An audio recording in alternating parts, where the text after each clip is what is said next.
say the mic has been dropped.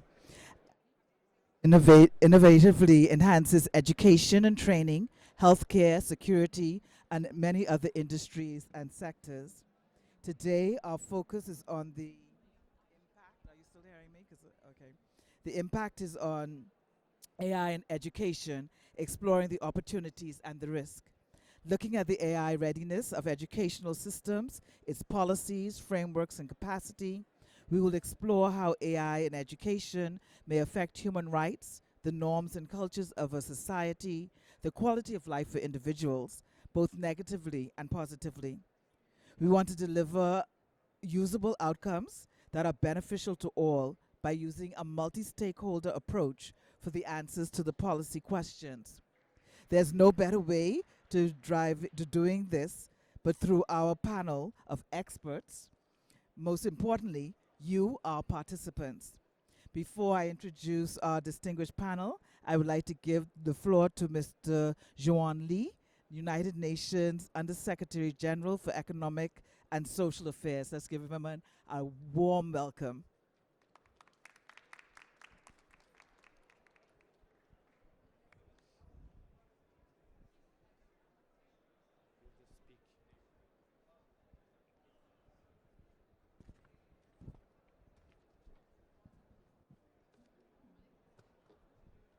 Well, thank you. Thank you very much, moderator, for giving me the floor.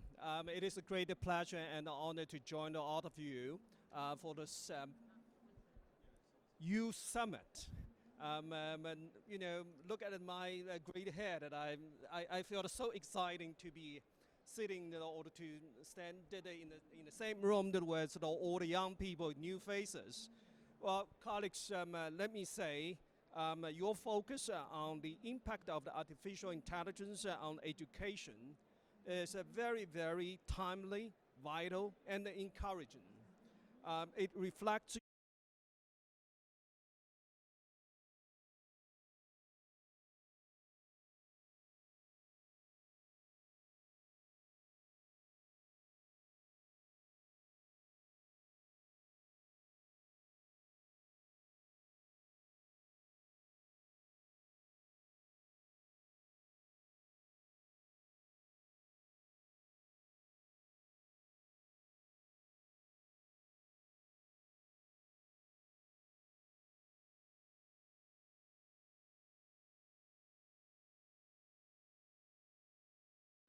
it has facilitated the individual the very invaluable cross-regional dialogue and learning along this global youth track or the global youth summit.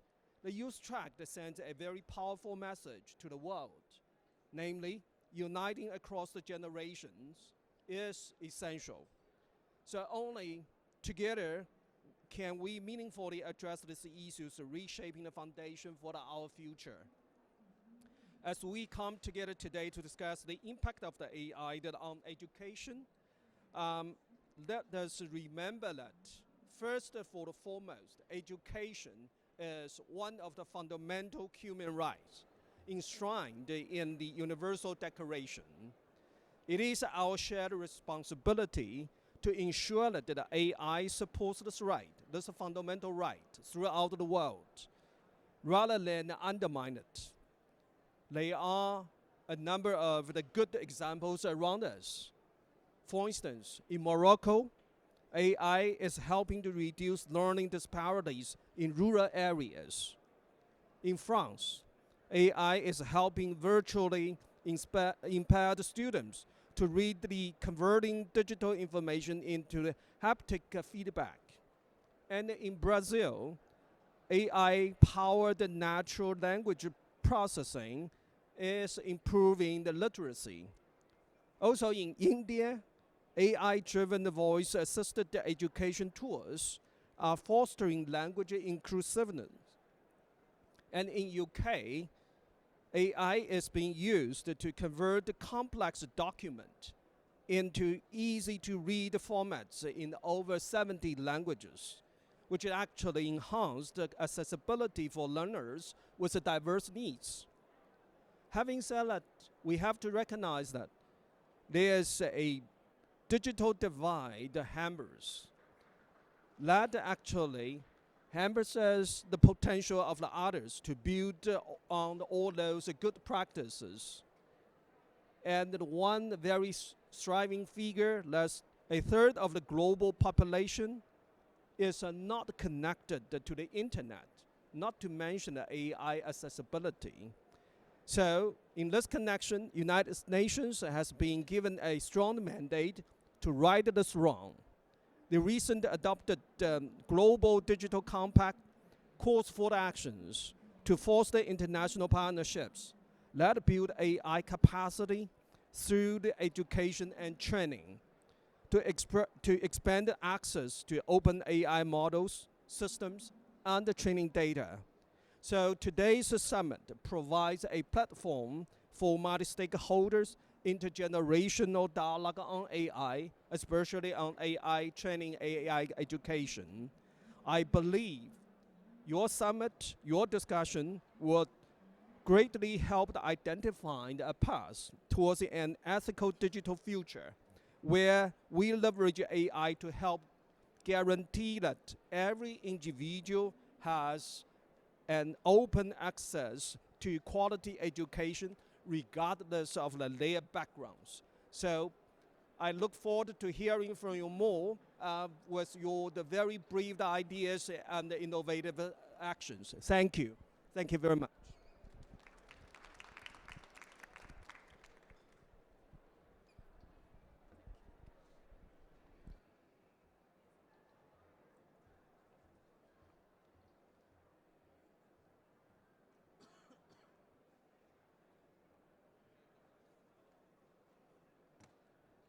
So, thank you, Mr. Lee. I know he's been one of the busiest at this conference, and we appreciate the support towards young people in the internet governance space.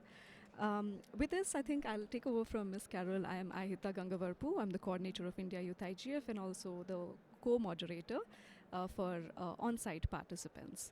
But before I begin, I would also like to introduce our online moderators. We have Ms. Ines Hafid from the Tunisia IGF and Arab IGF, as well as Mr. Keith Andre from Kenya IGF and the African Youth IGF. This is to ensure that we have a seamless communication and participation both virtually as well as on-site.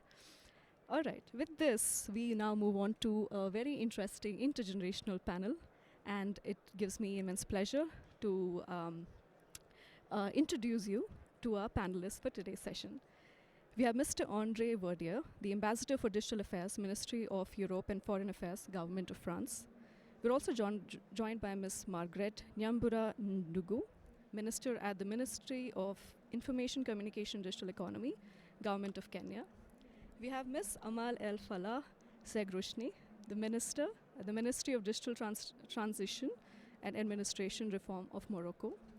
We have Ms. Fio Thiri Win, who is the coordinator of Youth Myanmar IGF.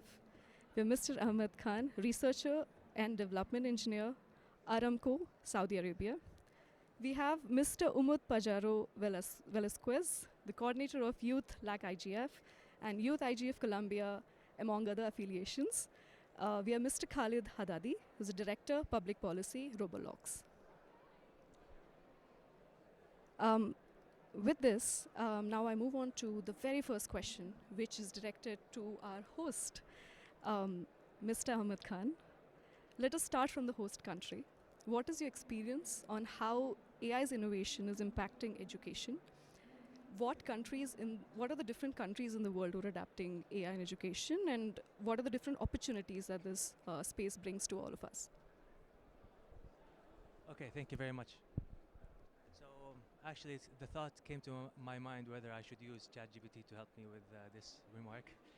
I mean, on the one hand, it would improve my output. On the other hand, it could dilute my thoughts and perspectives that I would share. And I think this is the dilemma we face with AI, right? And I'll get back to this point, but I'd like to touch on some points that answer this topic, and we can expand more in the Q&A as there is interest. So in terms of innovations in AI, there are generally two categories of AI developments in education. The first one is educator-focused or instructor-focused technologies, and these are called the instructionist approaches, which are focused on supporting the automating grading in procedures, data and feedback on students, for example. And the other approach is called the constructionist approach, and the focuses on how students and learners can use technology to construct knowledge themselves, and that's more of a hands-on approach to education. And both really provide value and should be involved in how we go about integrating AI technologies into education. In terms of concerns, there are concerns with data use by technology companies, there are concerns with decision-making capabilities by AI tools, and by the way, this is a structural limitation inherent in large language models. But my main concern is, and this is looking at the future of what education could be, my main concern is the possibility of a future where society would become an end user of knowledge and not a creator of knowledge, right? And as a youth advocate, I'd like to talk more about this and how we can give a few characteristics of what good education of the future could look like and what it should do. So first, good education should instill a level of deep thinking and curiosity for knowledge. And there are some tools, new tools now, that where you have large language models. They use the Socratic method with students, where they ask them questions, get them engaged, reach answers on their own, and they're really sharp and critical value we can see from that. And the idea here is, the vision here is, generation should be able to use AI to support their thinking and not replace their thinking. Second, good educators should be a source of inspiration and guidance for students, and we should really focus on enabling and supporting this direction.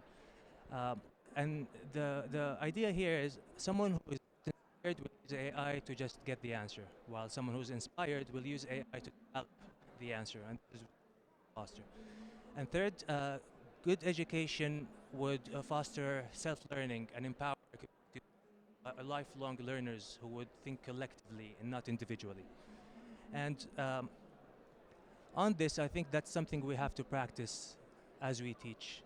And one example that I would think of is developing learning hubs that we can spread around the globe, where students, policymakers, technology development can come together and discuss ideas, and them out, and see how they get feedback, what worked, what didn't work.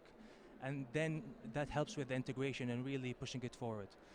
And I'll give here an idea, I think that I will close with. The idea of technology adoption curve.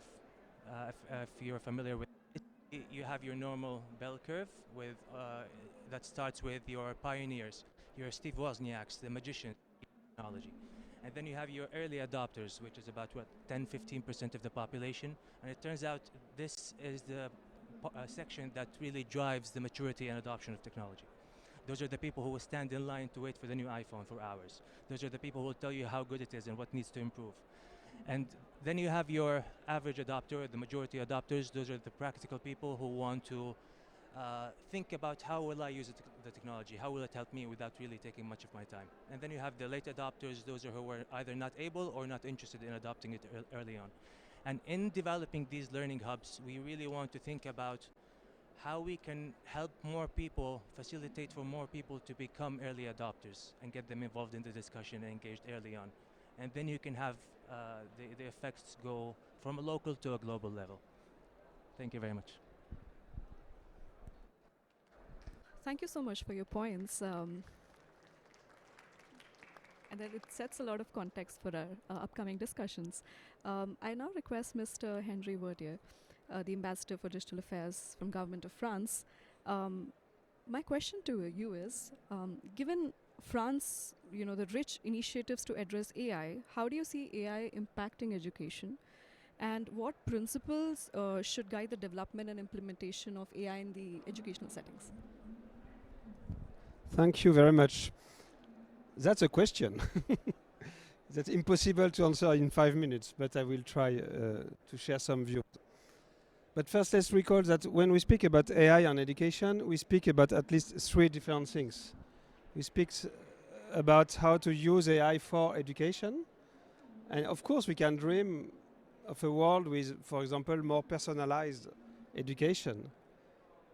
if a model could tell me you don't understand mathematics because you didn't understand this 2 years ago, and I will fix it, and now you can continue, that's of course a dream. We also have to think about education to AI, so we'll need skills and literacy, and frankly speaking, human with absolutely no AI literacy won't be as free as they could soon. So we need to empower a bit and to prepare. And we need to prepare our children to the world of AI, a world, a very complex world, where if you don't know to do your job with AI, you will lose your job, where we'll constantly live with small companions that will always obey and serve us. But that's not a good way to become a great human being, to never oppose, to be surrounded by a servile model. So that are very different questions. And that's important too, the youth represent a vulnerable group. We have duty to let them become citizen and free human being. They have rights, and we have to pay much more attention than most uses of AI. I say this because, of course, everything we are doing in the field of AI regulation and governance matters for education. And let's start with general principles. We need human-centered models. You need to respect the UNESCO ethical principles and a strong ethics. You need to avoid bias and to pay attention. In order to make this, we need to conceive, because we don't have it, a way to audit AI model, and in a democratic way. The problem is not just few experts coming to me and saying, no, I did audit the model, it's great. We need the society to be able to have a conversation regarding the models, and for this we need to conceive new strategies. We need to avoid not bias, but just a lazy confirmation of current inequalities. So for example, today, as you know, if I ask to the AI, show me a CEO, it will propose a white, 50 years old man, so like me, because today the average CEO is like this, but it will change, and the AI has to change too, or to prepare. So this is not just for education, but that are very important questions. If you don't fix it, you will have trouble for education. Then maybe you have questions that are more educational. We need to save a spirit of public service. Education is a fundamental right. So of course the market can help us, companies can help us, we have research, but we have to be sure that it will remain a public service. We probably need, let's imagine, if we end with a world with one giant company teaching every children of the world, we are lost, that's finished. So we need a diversity of solution, respecting cultural diversities and the needs of every country. So that's very important. We need to be sure that the principle of equity, equal access, non-discrimination will be preserved. We in France, we think that for this we need a kind of public infrastructure at some level. We cannot just rely on self-regulation from an oligopoly of few companies. So we have to think about what is the public service of educational AI. So that are some questions. Probably, and I quite finished because the 5 minutes are running fast. Probably the international community will have to conceive a framework for knowledge and education. We cannot let capture. We'll produce a lot of knowledge with AI, with all those data. But can they be the property of the companies that will build this knowledge?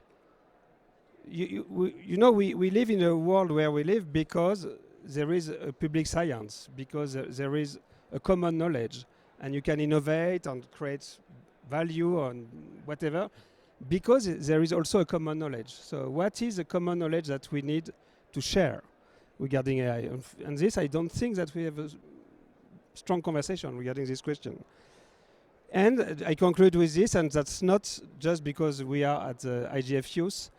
We need to engage the youth from the beginning. I think this deeply and frankly, not just because I'm the father of two daughters, 18 and 20, but we will need new solutions. We need strong innovation and brave innovation. We need ideas coming out of the box, and for this we need to engage very early the youth. And for example, to prepare the Paris AI Summit, we did work with IGF France and other organizations, and we did organize some session and workshop on hackathon.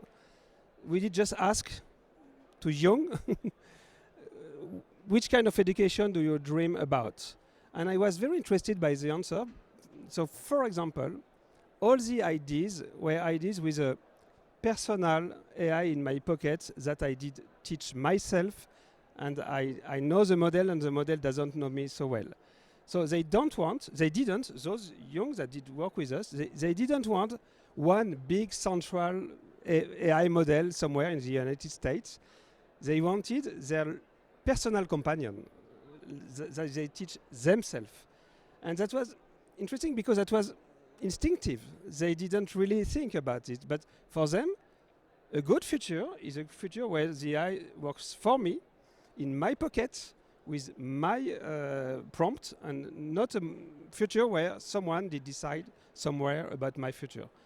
So that was very, very interesting for me. Thank you. Thank you, Mr. Andre. You mentioned a lot of concerns, rather, that we, as as a community, we need to address, think about, and also deliberate. That brings me to my next question, which is directed to Ms. Margaret. This is on when we talk about cooperation and collaboration. What can policymakers do for AI to support and push education for everyone? And how can global collaboration be fostered to address the challenges and opportunities in the AI field, particularly in education? Thank you, Madam Moderator. Good morning, good afternoon, and good evening to all of the distinguished guests. It's a great honor to join you in this 2024 IGF, and I'm glad that I'm able to join you online, and extend my gratitude to the host country, Saudi Arabia, for organizing this, and the UN Secretariat. Going into the question, the intersection of artificial intelligence and education presents both profound opportunities and pressing challenges. As we delve into this discussion, I would like to frame my remarks on the two key areas that you have for us: what policymakers can do to ensure artificial intelligence supports education for all, and how global collaboration can address the challenges and opportunities for artificial intelligence. Policymakers have a critical role in ensuring that artificial intelligence becomes a force multiplier for inclusive and equitable education, as envisioned in the UN Sustainable Development Goal number 4. To achieve this, there is a need to focus on accessibility, addressing the digital divide, and safeguard equity, among others. Artificial intelligence-powered tools must be designed with inclusivity at their core, ensuring they cater to learners with diverse needs, including those enabled differently and those in underserved communities. Government should incentivize the development of open source artificial intelligence tools and platforms that democratize access to quality education content. This can be done or can be achieved through following universal design principles, also using artificial intelligence to create personalized learning experiences that adapt to individuals' needs, such as text-to-speech capabilities for visually impaired learners, or speech recognition tools for those with hearing disabilities. We also must focus on multilingual support through equipping artificial systems with language translation capabilities, especially for local and indigenous languages, to bridge linguistic barriers for learners in underserved communities and across all communities. Again, we are talking of collaborative platforms through promoting the creation of open source educational platforms that pool resources and expertise globally, making high quality content accessible to all learners, regardless of location or socioeconomic support. And finally, we are talking supporting development of localized content that is culturally relevant and content specific learning materials that resonate with the local communities. Distinguished delegates, the second area I would like to focus on is the issue of digital divide. Artificial intelligence potentials can only be harnessed if all learners have access to the necessary digital infrastructure. Policymakers must prioritize investments in affordable and reliable internet connectivity and digital devices, particularly in rural and marginalized areas. Addressing the digital divide through artificial intelligence in education requires comprehensive strategies that ensure all learners have access to the digital infrastructure and tools necessary to benefit from artificial intelligence-powered solutions. By focusing on infrastructure, affordability, and inclusivity, and combining efforts across stakeholders, AI can be a transformative tool to overcome the digital divide and provide equitable education opportunities for all learners. I must say, we are doing a lot of infrastructure development, looking at affordability, and looking at capacity building as a country.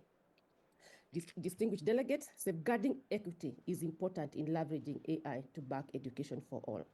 We must mitigate the risk of bias in AI algorithms that could exacerbate existing inequalities.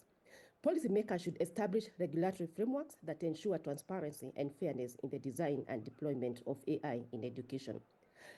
To safeguard equity in leveraging AI for education for all, several strategies must be adopted to ensure AI supports inclusivity and does not inadvertently perpetuate or exacerbate existing inequalities. I know we all know across the continent and more in Africa that these inequalities exist. The third area that I would like to focus on is the element of fostering global collaboration. And global collaboration is not merely a choice, but a necessity to harness AI potential in education responsibly. By working together, government, institutions, and the private sector can ensure that AI contributes to inclusive, high-quality education for all. The challenges and opportunities presented by AI in education are inherently global, and so must be our response. Collaborative efforts are essential in shaping an inclusive digital future that includes strengthening international partnership. Governments, education institutions, private sector actors, and the civil society must work together to develop shared standards and best practices for AI in education. Multilateral organizations like the UN can provide platforms for dialogue and cooperation. With these, again, we bring the education institutions because we are talking of our young people, our youth, to ensure that they are fully integrated. Governments, education institutions, private sector, and civil society must come together to develop shared standards and best practices that ensure AI's ethical, equitable, and effective integration into education systems. Sharing knowledge and resources is one key area of fostering global collaborations. And we're saying that transformative potential of artificial intelligence in addressing global challenges, particularly in education, health, and education development, calls for equitable access to AI technologies and expertise. Countries with advanced AI capabilities bear a responsibility to ensure their knowledge, resources, and innovations with those that are still developing the AI ecosystem. Some of the key strategies is promoting digital public goods. We are talking of global research collaborations. We are talking of capacity building and knowledge transfer.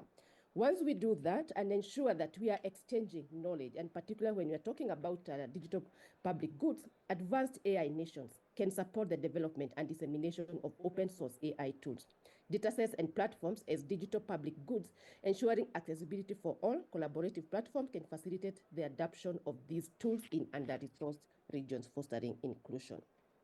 As we discuss this, empowering youth participation is one of the core issues of this forum to consider. And again, this is a youth forum. And we are saying that empowering youth through global collaboration is critical to shaping an ethical, inclusive, and forward-looking AI ecosystem. By giving young people a seat at the table and fostering their active engagement, we can ensure that AI policies and practices resonate well with the aspirations of the next generation, safeguarding a future where technology serves humanity. And finally, the last but not least area is ethical AI development that is equally critical in fostering global collaboration. By embedding ethical principles into the design and implementation of AI systems, we can build global trust. This includes respecting cultural context and safeguarding data privacy and security, especially for vulnerable populations. Global collaboration is critical to embedding ethical principles in the design, deployment, and use of AI systems. By leveraging shared values and diverse perspectives, the international community can ensure that AI development aligns with the principles of fairness, inclusivity, and respect for human rights, fostering global trust. Thank you, moderator.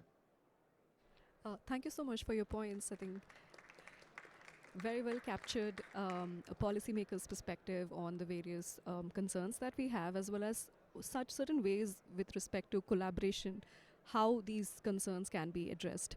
Now I hand it over to Ms. Carol to take it forward. Thank you very much. We had a lot to digest just now, and it's basically from a lot of us with the gray hair, except honorable here. So now it's time to hear from the youth, especially based on what we've heard and the desire to really engage the youth and not just as figureheads, but to really get you involved and sitting at the table. Bayo? So here's your question. Sorry. You come from Myanmar and are very active in the regional youth initiatives. I see her online all the time. Not everyone has the same opportunities. What policies are necessary to prevent the digital divide from widening due to AI implementations in education? Thank you for introducing me a bit. I feel like as from the perspectives of the young people from the developing country, we are also trying our best to, catch up every day as the way we can. Because I know that there are also the academy in the private sector who, which are trying to train the young people, younger generation. I'm Gen Z anyway, but they are trying to educate and train them to be learn more about the AI, the Gen effort, let's say. So that is highlighted that even though there are many things are happening in many developing country, we are still trying our best to catch up the best, not to miss any kinds of the opportunity. But there are also the challenges for like assessing the education, because for example like developing the infrastructure related to the AI is quite expensive, especially for those in the private sector academy or the school or university. They are quite challenging with the funding and also the investment related to the let's say like the setup the learning hub in the developing country related to the AI. That is one of the challenges that I see. Um, Another challenge would be related to the accessible education. Internet has been challenging for us to access the technology in the developing country. Maybe it is related to the geopolitical related matter. So, you know what? Without internet, I don't think we can learn continuous learning about the AI, and also we can empower the young people to continuous their education. So if we are talking about the AI in education, the internet is also important for us to get access. So for preventing the digital device, that's a question. So preventing the digital device from the AI, learning from the AI education, I personally feel like at least we need to get access to internet as a fundamental right. Then we can continue shape the policy at, even there is a challenge at the policymaker level, we can shape our society and community at the very ground level, like at school or university. They can change their policy and they can allow their students to use the AI to at least. But the educator are also needed to be open-minded for using the AI. What I experience is that for assessing the AI, let's say, even though the student want to use the AI too, they are some of the educator stay narrow-minded. It is very directly way to say, but I feel like they are very concerned for the cheating on the assignments or something like that. I can feel from their perspective like how why they are concerned for cheating the assignments using the AI technology. So, but from the learner perspective, for example, like me, I'm have a challenge. I'm not a native speaker in English, right? I need the assistant, AI assistant, to revise my idea in the better version. Let's say kind of like that. So I feel like at the school or university level, we can shape the ground policy at the school and university at least to grant access to the student for using the AI too. But one concern might be probably be the assessment system, because many students, maybe student can also cheat on the using the AI technology, right? So maybe we need to change the exam system, maybe assessment system as well. That is the way what we can do, and even from the educator side, I personally feel like it is better to change the exam system or assessment system on the web. This is I'm mentioning about at the ground level what we can shape our society by changing the policy at the school or university, right? But on at the higher level of the policy making for the developing country, and also there are always the big gap between developing countries and the developed country. But the thing is that we can share our resources to each other, because we all are the human being. Like one of the speakers said, like we have to think about the diversity and inclusion, and also we can also share the resources, at least like sharing the information, and also sharing the opportunity to learn about the AI. Let's say um, Miss this speaker mentioned about the AI summit in the France, right? So maybe we can give the opportunity to the young people to go and learn what is happening in the developed country, by attending the AI summit. Kind of like that. This is also the opportunity, and also empowering them to do something back in their initiative at the local level. For example, like if we invite the educator or learner, both of them need get a chance to attend the summit, like an AI summit. That might be probably very beneficial for them to shake it best, and to be how to be the open-minded using the AI technology. Yeah, that is a way how we can share, and we can share the resources among us, and also um, the at the global level. I feel like the global world leader are very quite important in this stage, in this AI war, because many things are happening, and like we should not leave anyone behind this AI evolution and revolution periods and era. We have to bring everyone as much as we can by shaping our educational policy at the ground level, and also at the higher level of the position. Yeah. Thank you, Theo. I think what we hear repeating here is that, yes, very good, thank you.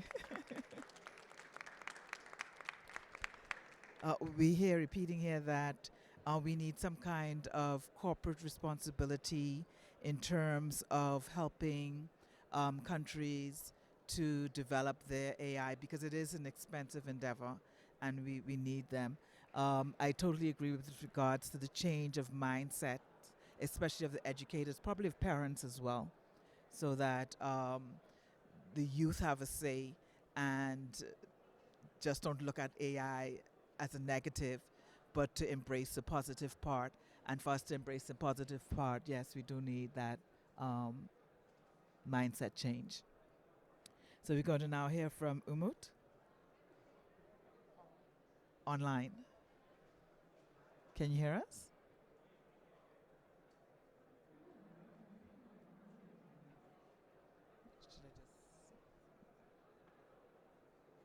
Umut? You could hear? Okay.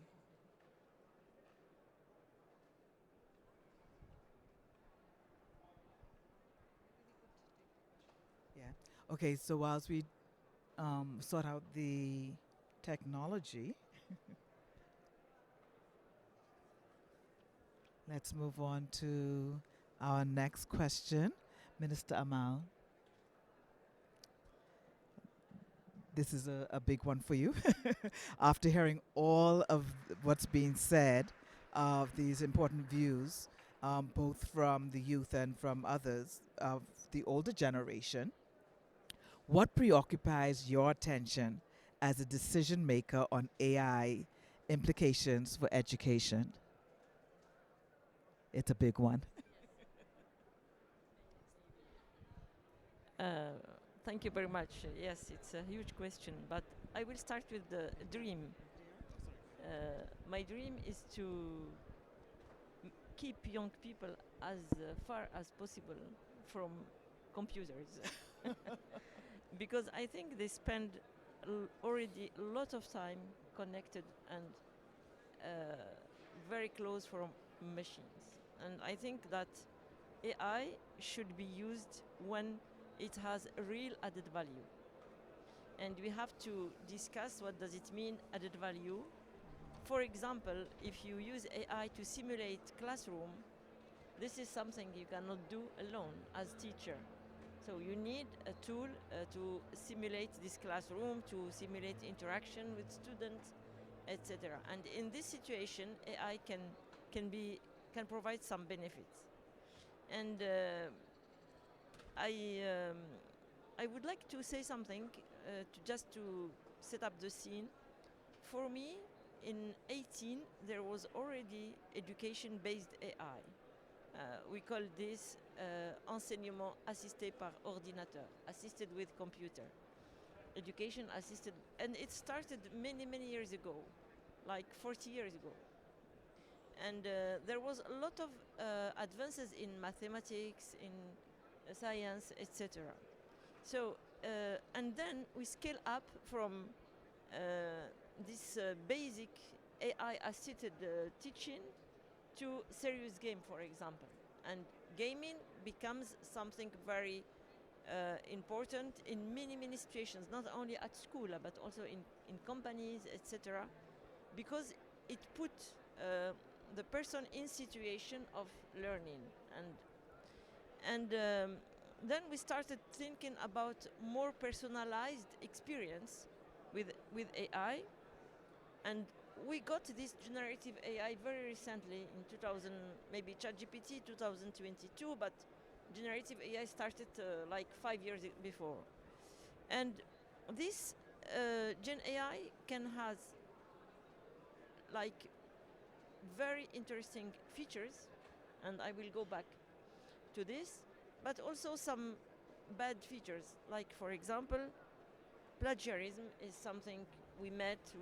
All education system is disturbed by this. ChatGPT, you started by saying maybe ChatGPT can give me the answer. So let's focus on the positive aspects. For example, the voice. Using the voice in generative AI is very useful for education. And we started developing a lot of apps, for example, for translation from one language to another one, and using some an approach based from speech to text or from text to speech.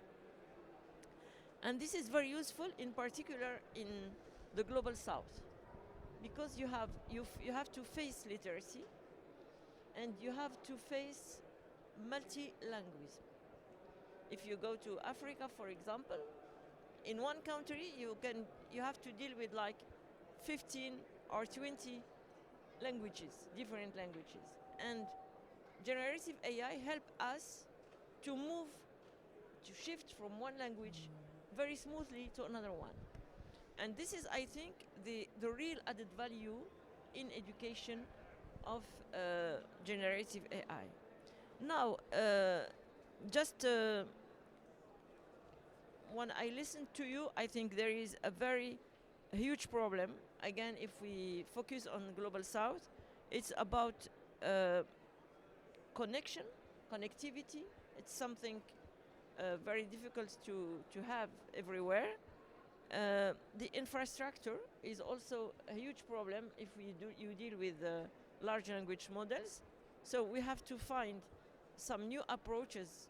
For example, in France, there is a very nice group working on frugal AI and trustworthy AI. So in the sense that we need to certify that what the output of AI are very accurate, and also they don't need a huge amount of data and not a very big or very large models. And also the access to platforms. If you put the apps on platforms, people should be able to access. So I think maybe the thing that is crucial is about ethical aspects of AI and education. And here I can notice, like, for example, to summarize just equity and accessibility to this education. We have already some dividend on numerical stuff. We should not exceed more. I mean, if you have people that have access to learning with very sophisticated tools, while others don't have access, you have this problem of accessibility and equity. Transparency. There is also a need to maintain clarity about how AI systems function and make decisions. We have been now we moved from automatization of systems to autonomy of systems with AI. And this autonomy allows some systems, educational system, to, for example, to make decision about orientation, to make decision about access to the university, etc. And this is related also to accountability. We need to explain why this person will get this kind of access or not. Another topic very important is data privacy and cognitive rights in education, because data is something very important to protect, and in particular if you deal with cognitive data, it's much more important. So there is the possibility to trace all the cognitive data and to manipulate their, to apply some nudging on this cognitive data to go ahead with a lot of manipulations at large scale. Okay?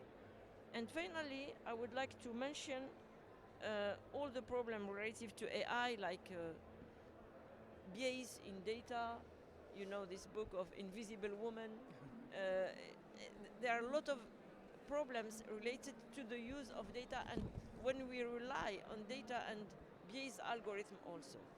So just to summarize, there is the problem of data, there is the problem of infrastructure, and also there is the problem of design. How to make AI trustworthy, in particular in the case of education.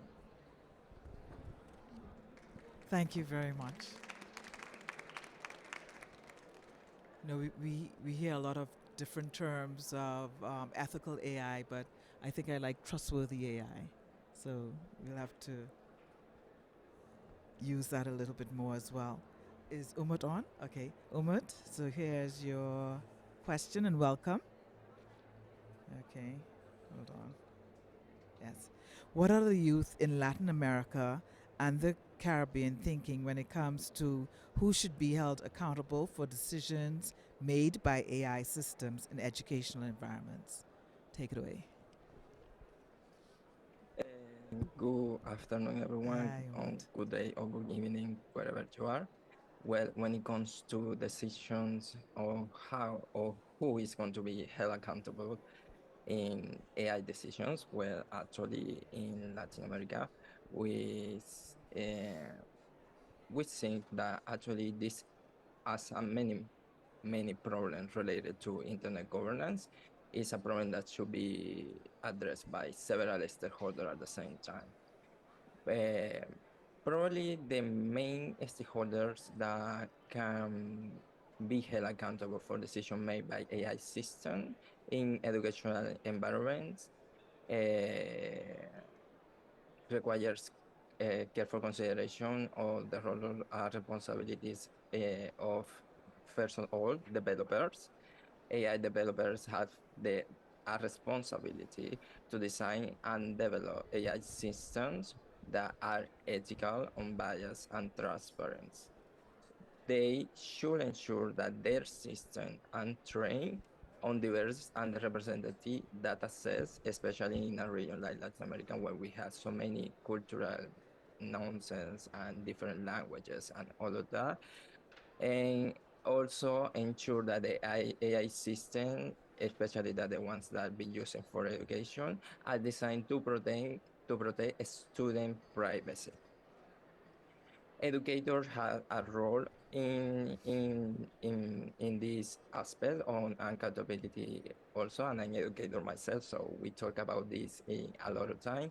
And and despite a lot of people say that most of the educator has some resistance to AI, I think it's the opposite. Probably most of the educators don't know exactly how what is the responsibility in all this process. So they don't know exactly how to use it somehow. So they feel more afraid because they don't know. No, actually they aren't against it to the use of the technology. So educators here have to play a crucial role in implementing AI system in the classroom. Most of the educator needs to be trained on how to use AI effectively and ethically, and they should be involved in the decision-making process regarding or how AI is used in the schools. So that means that educators should be involved also in the in the in the implementation and the policy making processes, not only being the ones that receive some education to implement those tools, but also the ones that decide how it's going to be implemented and how to be going to be regulated the use of these tools inside of the classroom. The other stakeholder that that can be considered important here is obviously the policymakers. Policymakers have a responsibility with all the society to create regulations, guidelines, um, that the government and guidelines that the government they use or AI in education. These policies should be address issues such as data privacy, algorithm bias, and obviously accountability.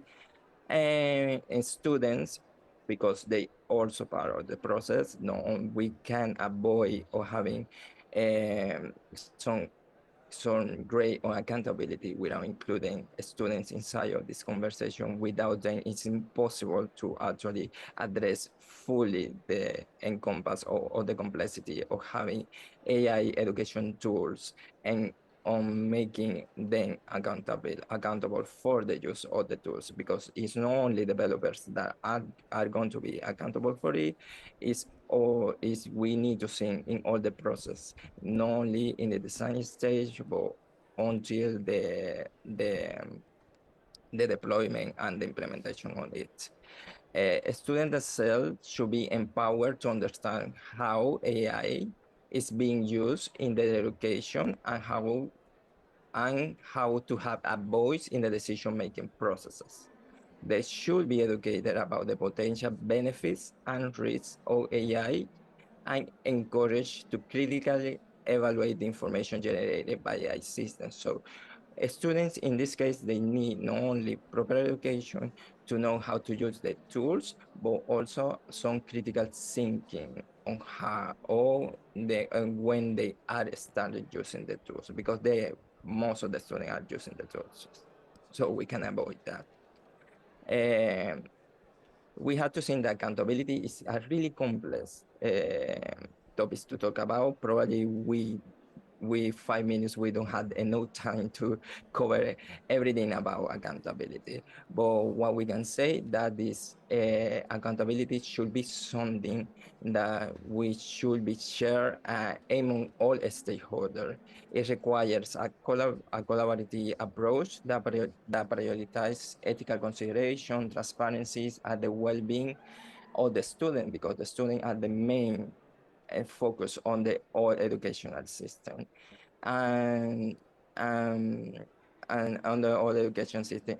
And before I forgot, another stakeholder that should be taken into account is academia. The academia should actually needs to understand and investigate how AI is affecting the education in not only in the practices and then inside of the classroom, but outside of the classroom, and how it's changing the dynamics, the dynamics on how a student can learn and improve their abilities or their abilities inside of the classroom or for the daily lives.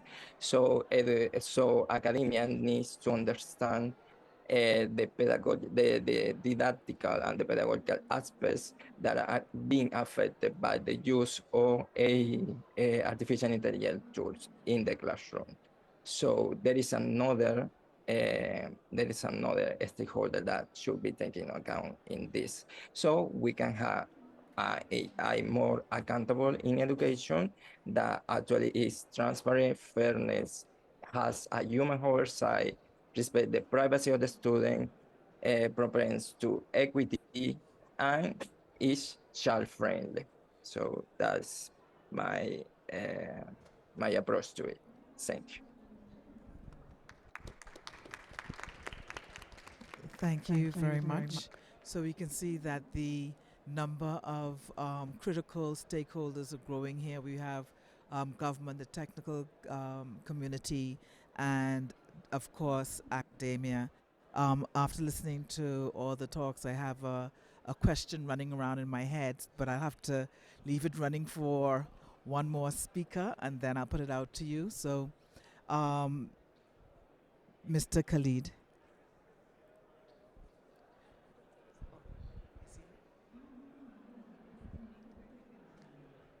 Sorry, just going. Okay, right. So I get to put out my running question.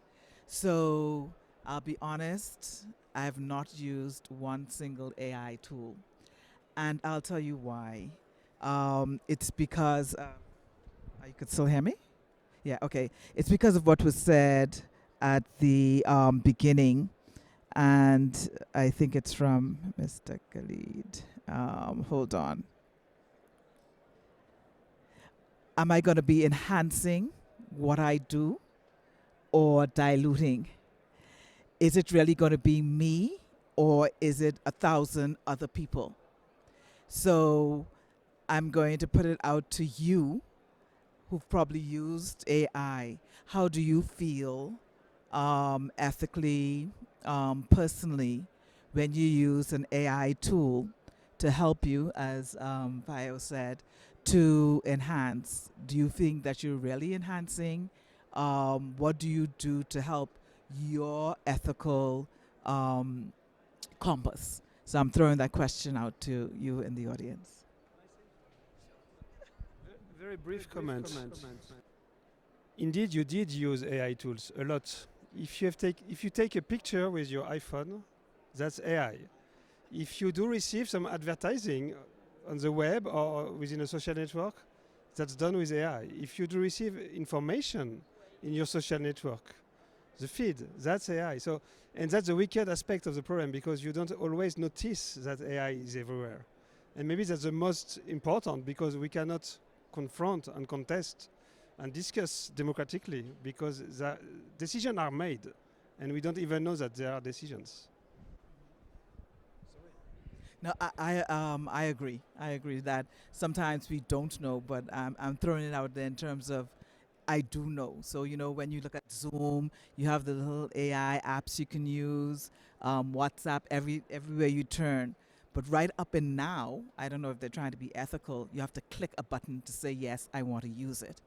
So I'm looking at the point where I click and say yes, I want to use it. But thank you. You're quite right.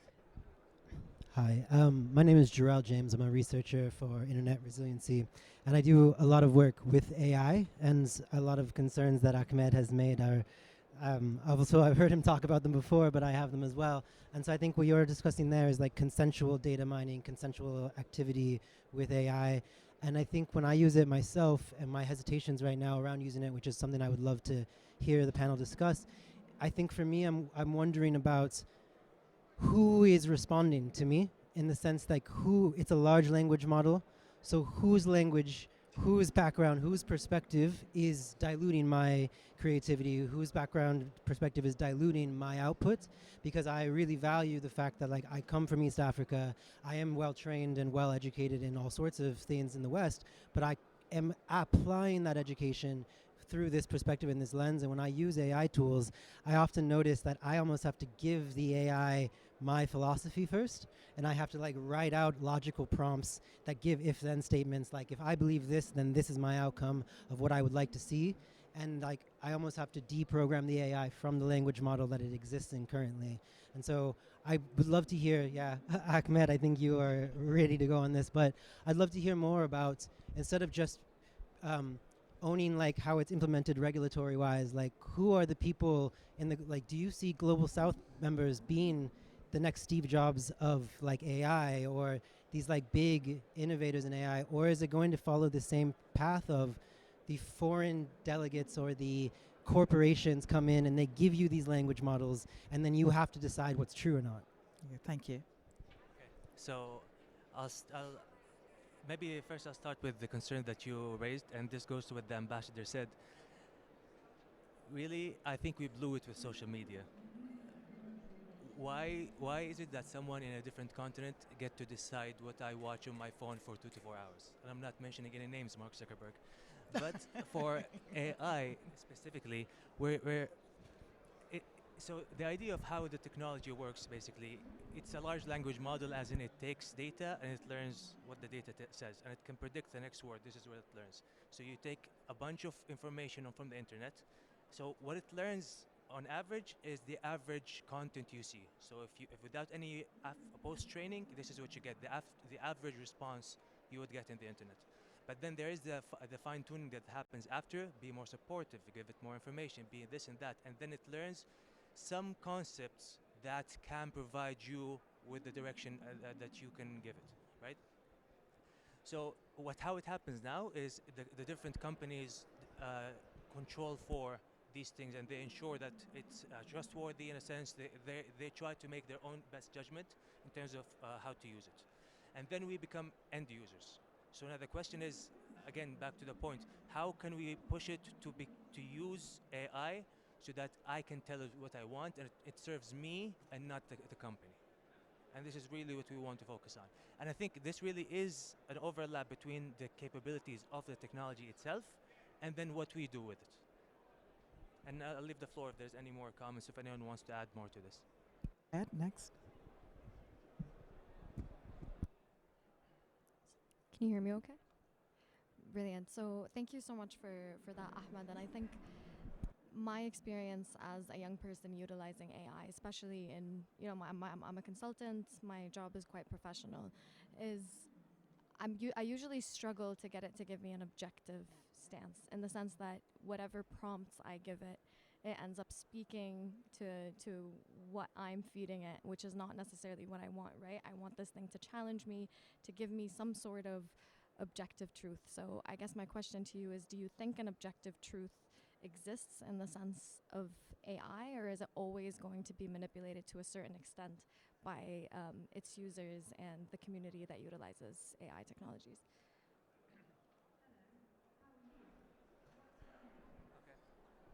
Yeah, I think, again, this is a bigger question of what's right and what's wrong overall, right? But AI will give you the answer that it has learned. And in that sense, it's always objective. And if you tell it, I want you to challenge me, then it will try to challenge you. And this is what it's good at. So if you use it for what it's built for, it's great. But if you use it, try to extend it further than what it should do, then it will fail.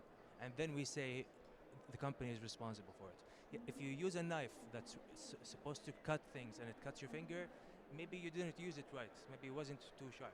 So we have to really know what the limits of AI is before we really try to use it for all intents and purposes, right? And in terms of how we can actually use it to get logical and objective answers, there are tools now. So large language models learn an intuition from data. So this is what they get. If anyone is familiar with the System 1, System 2, it's the fast thinking process of intuition. It just learns intuition, but it doesn't have structure for logic. There are now hybrid models that they're developing that can actually ensure something is logically and reasonably, objectively making sense. And that's something we can incorporate into developing tools. I think that would take longer. So maybe hold on to ask it what the meaning of life is until we get that answer. A very brief comment regarding your question. So the current model were built by companies to sell something. So they try to be efficient. So they will always give you an answer. But the great minds that did grow up humankind, the Socrates and the others, they didn't always answer. Sometimes they told, are you sure that this is your question? Do you know why you are asking this question? What do you think about your question? So the AI model won't do this. That's why I say we have also to prepare free citizens for the next world. A world where there will always be answers. And when they don't know, they do invent. And when they don't invent, they hallucinate. But they will always agree to answer. And that's, for me, that's my worst concern. Very well answered, actually. I just quickly, before we proceed, I just want to check with our online moderators. Ines and Keith, do we have any questions or comments online?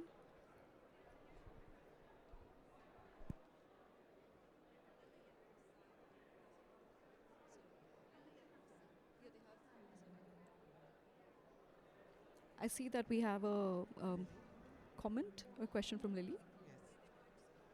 If you'd like to speak, please.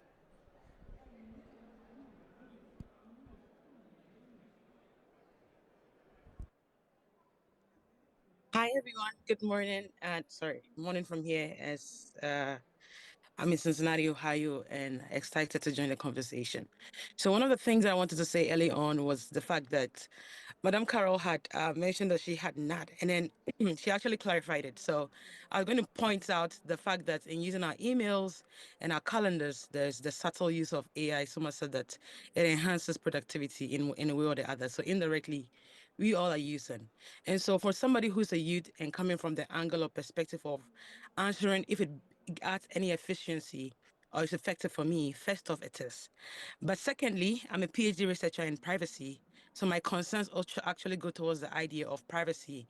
And I share the sentiment of the speaker who took the microphone the first time to say, whose perspective is it maybe spotlighting for me, right? And so in that aspect, one of the things that we start to look at is even what these companies are doing. For example, ChatGPT. I've discussed so much about my dissertation with ChatGPT that when I ask a question, it brings elements of my past work into the prompt or into the response it gives to me. One of the things that I think that they're doing is that when you start a conversation, you can toggle a button and say, hey, don't train with my information or don't train using my data.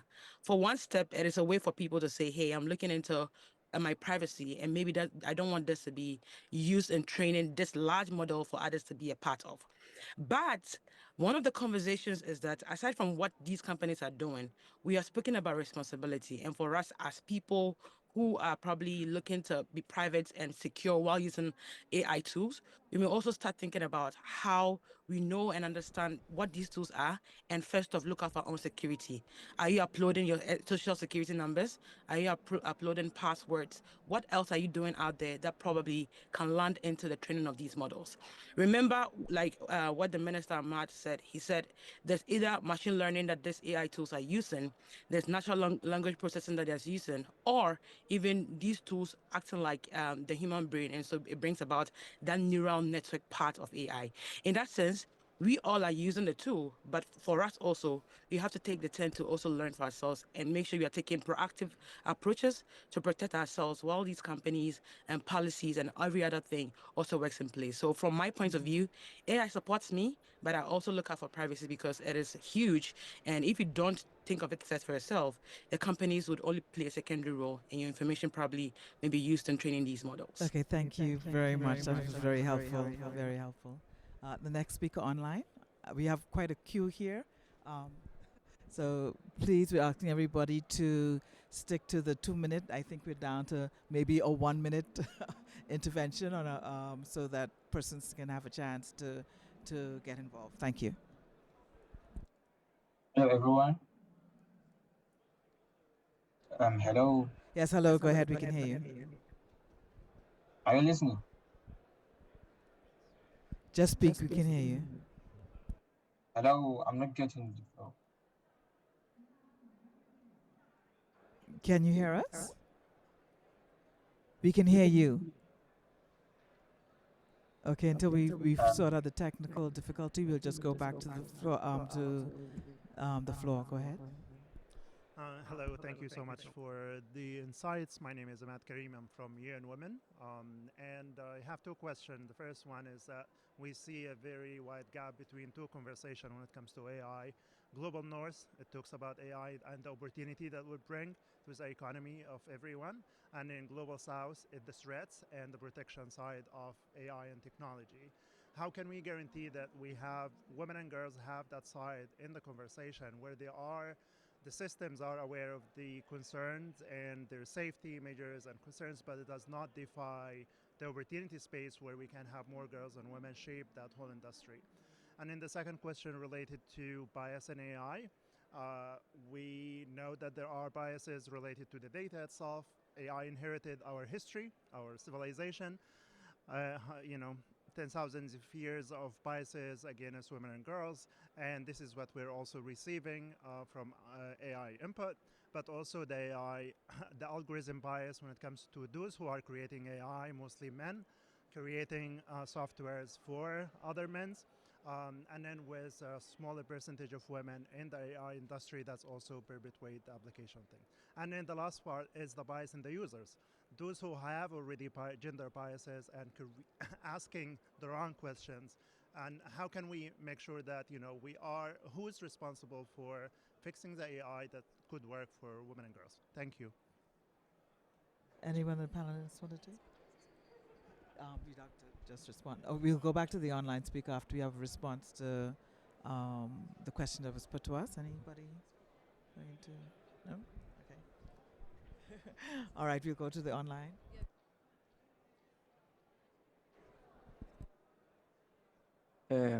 Hi. Hi.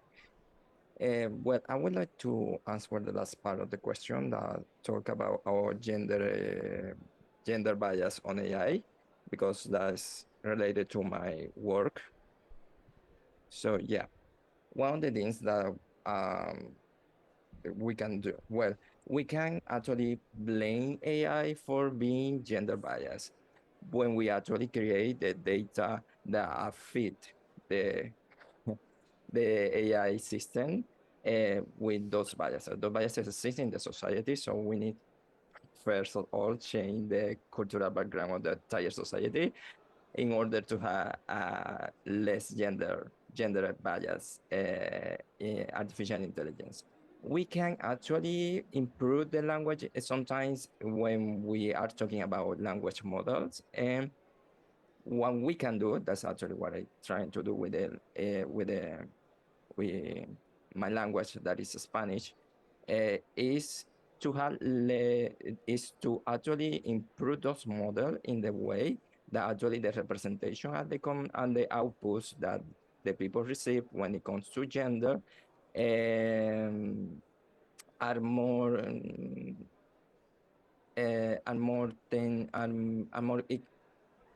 equal when it comes to men representation of things and woman representation of things.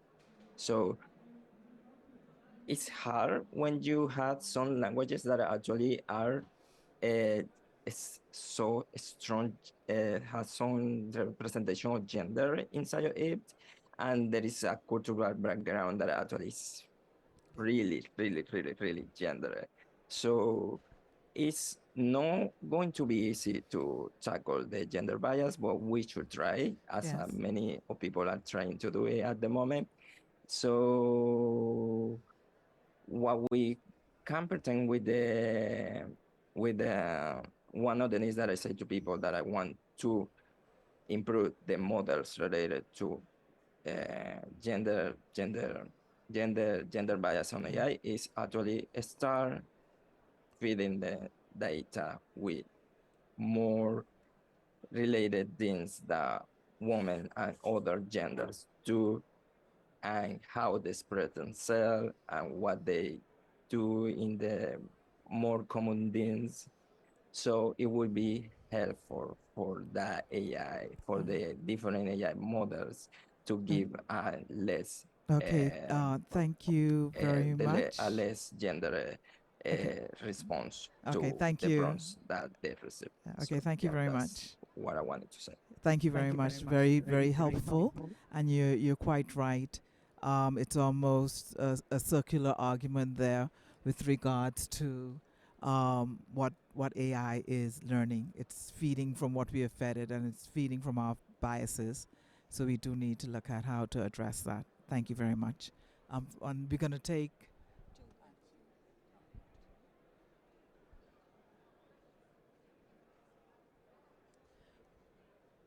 Okay, we really need persons on the floor to really stick to 1 minute if we're going to get to the end of the line. And we're going to ask at this time that nobody else join the queue. Thank you. Go ahead. Hi, I want to ask back from the perspective of global north or the other.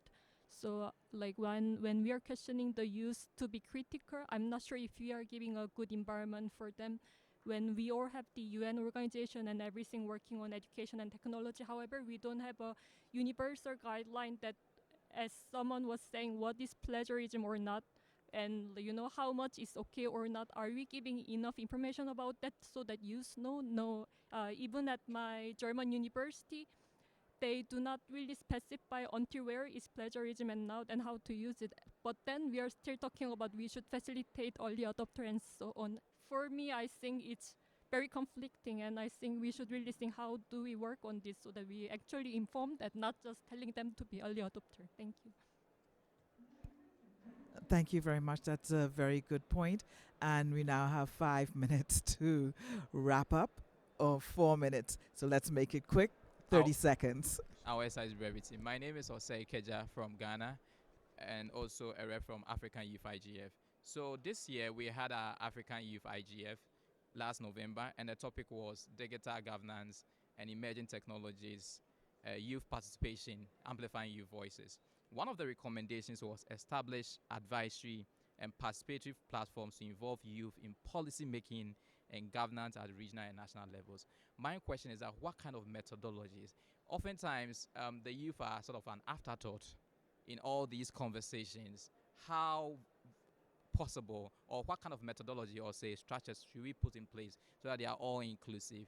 And also, quick one, who are we benchmarking in terms of all these technologies or say policies? Who are we benchmarking, and what is the who is should we learn from? Who are we benchmarking and who are we learning from? So to our questions. Thank you very much. Very good point. And I would encourage you to join the working group on youth in the IGF. We formed that group to try to help some of the things that you said so your voice can be heard actively. Next. Hello, Dana Kramer for the Record Youth IGF Canada. I'm curious about how we as students can advocate for AI adoption in our educations. For context, I'm a PhD candidate in Toronto, Canada, and my university has sweeping regulations on AI usage now, which really impacts on how youth can become first movers of AI programs, and then by being first mover, have more experience to then enter, for example, that seat at the governance table on it. And our regulations at my university aren't just ChatGPT, but also literature review, synthesis, and dissemination programs. So I'm wondering if the panel could speak to strategies for advocating for having youth be able to use AI in our educations, so that then we can be partners and stakeholders in governance tables too. Thank you. I just want us to flip the switch a bit here. We've been asking, or persons have been asking the older generation on how to change. You said you'd like to see a change, but what are your ideas towards change? What are your ideas? How can you ensure a lecturer that I can use ChatGPT to produce my paper without you worrying? What are the guardrails you're suggesting in that type? Next. I'm just throwing the question out. You Sorry, brought go in ahead. the perfect introduction for my question, or actually my comment. My name is Yasmin Aldouri. I am part of the Responsible Technology Hub, a youth-led nonprofit that is actually working on this question specifically. So one aspect that we do is we actually have spaces that are intergenerational in means of we're not only giving young people the mic, but we let them actually develop AI.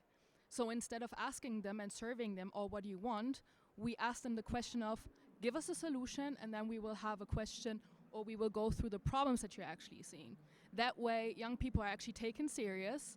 They feel like respected and on the same level, and the kind of discussions we're having are way deeper, way more solution-oriented, and way more inclusive of young people, at least for us in Germany. But one aspect that I really wanted to highlight, because I feel like it's missing, and Minister Falah actually brought it up in regards of ethical aspects. We do not talk about click workers.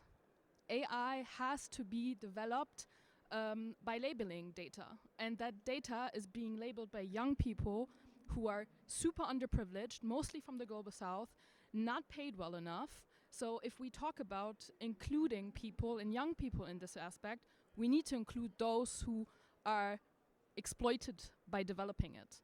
And maybe that's a question, open question for later on as well. How can we include these young people? This is the most important part for my work, at least. Thank you. Insightful. 30 seconds. Okay, sure. Okay, I'm Oliver from Hong Kong One Foundation, and I'm a youth ambassador. So personally, I majored in biology, and I use generating AI for extended learning, for example, for accessing undergraduate knowledge and academic essays. And what is being proved is that the generating AI gives BAs or misunderstanding about the STEM topic. So how can the youth scientific researcher or the STEM student to make sure that, or to judge that the response is correct, who should actually be responsible for the the false information that's been given by the AI? I'm sorry, my two speakers, I've been given the signal to end. I can't even do a wrap up. So I'm very sorry about that. We cannot take any more speakers. However, we cannot take anybody else again. However, I think we started a very good conversation. Now the point is to take it past a conversation. Now we want to take it to action. I think sometimes for youth is that I'm going to ask the older generation, this is my problem, how are you going to fix it? Now we're going to flip it around and say, I have a problem with you guys. How are you going to fix it? So keep that in mind, please. And thank you very much for your participation. And Go just ahead. a second, I think also one good way is, I have a solution, what do you think about it? Instead of how do you fix my problem? This is a solution. What do you think about it? And this is the idea of the learning hubs that come with a solution and see what the policymakers think about it. That's a good way of putting it. Yes. Thank you. Thank you, everybody. Give yourselves a good round of applause. Thank you very much. Thank you, online participants. Thank you very much.